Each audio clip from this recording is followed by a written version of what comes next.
This is the third time he's been admitted with a serious bleed. Is this blood thinner really helping him? I understand your concern. Your father's atrial fibrillation increases his risk for stroke. This is why you're on warfarin. But there is an alternative. Another pill?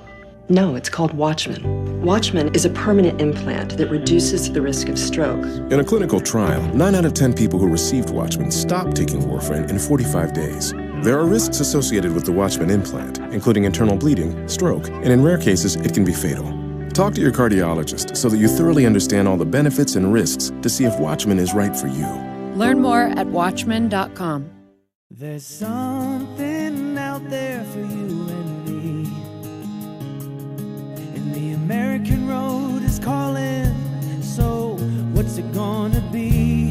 Hey, it's an amazing day, traveling our own highway.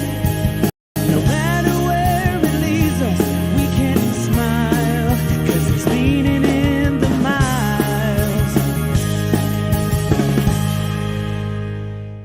To look at me now, you don't see psoriasis. You see clear skin. Cosentyx can help people with moderate to severe plaque psoriasis find clear skin that can last. Don't use if you're allergic to Cosentyx. Before starting, get checked for tuberculosis. An increased risk of infections and lowered ability to fight them may occur. Tell your doctor about an infection or symptoms if your inflammatory bowel disease symptoms develop or worsen, or if you've had a vaccine or plan to. Serious allergic reactions may occur. How sexy are these elbows? Ask your dermatologist about Cosentyx. I am the twisting thundercloud. I am royalty of racing.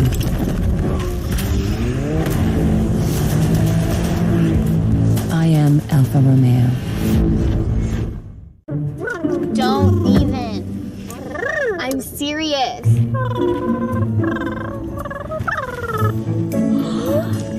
Yes! Frito-Lay variety packs, packed with possibilities. My turn. It shows up at the end of the year. Coffee Mate seasonal flavors. It really makes the season. Oh, peppermint mocha? It's related to nature. Pumpkin spice? This is gonna be a while. Yeah. Try Coffee Mate seasonal flavors. Coffee's perfect holiday mate.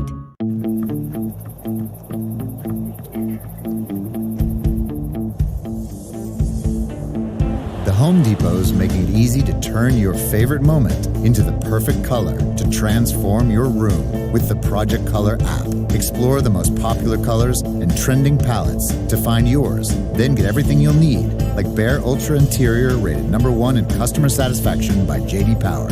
Now just $29.98 at the Home Depot. More saving, more doing. Clear to take off. Everybody's ready? Go, go, go. Come on, guys, let's roll.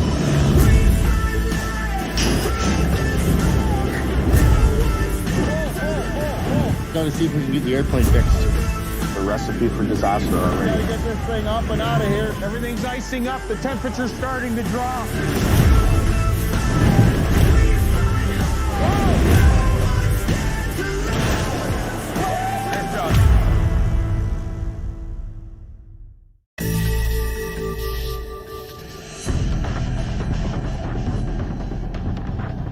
It's been nearly a month since the rescue party known as the Forlorn Hope embarked on its daring mission to save their companions in the Donner Party.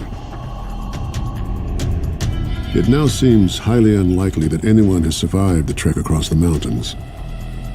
Surely those left behind in the high camps will share a similar fate. But on January 16th, against immense odds, 6 survivors led by William Eddy emerged from the wilderness, 1 month and 1 day after departing. When Eddie comes out of the mountains, the first person he sees is a young woman named Harriet Ritchie. And when she sees him, he looks like the Walking Dead. He's haggard, he's pale. She can't believe that this guy's still alive. And she begins to weep. Harriet Ritchie takes in Eddie and his fellow survivors. But even from the comfort of a real bed, Eddie stays true to his mission. The first thing William Eddy does is to rush the news to Sutter's Fort so that rescue efforts can be mounted. The volunteers are dubbed the First Relief Party. It will take them nearly 3 weeks to cover the 100 miles from Sutter's Fort to the pass. The only way to get up there and rescue these people was to walk over the mountains and then somehow convince them to walk back out with you. And you could easily have been killed. So the rescuers were putting their lives at risk to rescue complete and utter strangers.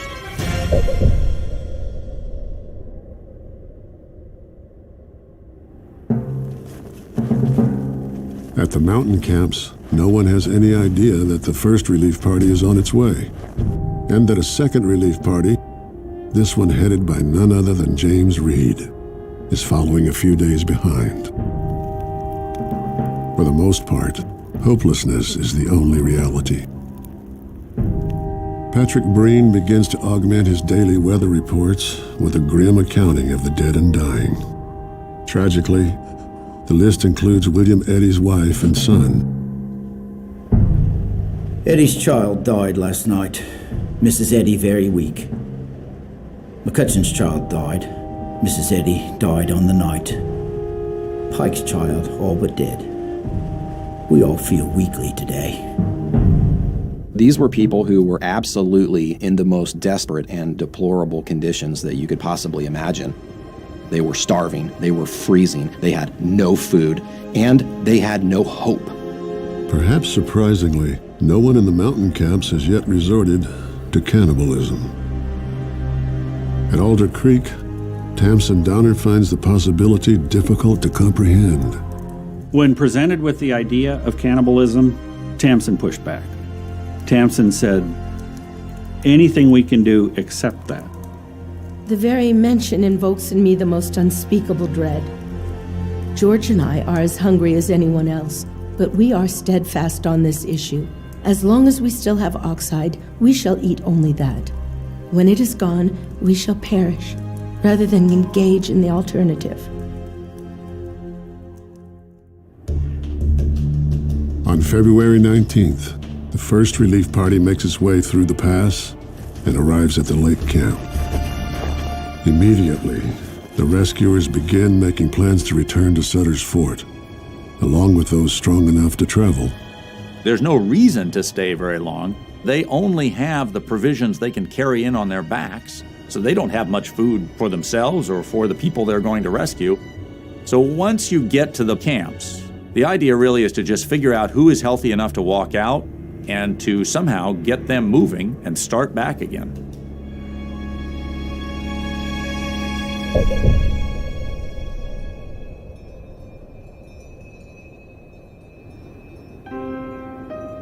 Among those preparing to return with the first relief party are Margaret Reed and her two eldest children, Virginia and Jimmy.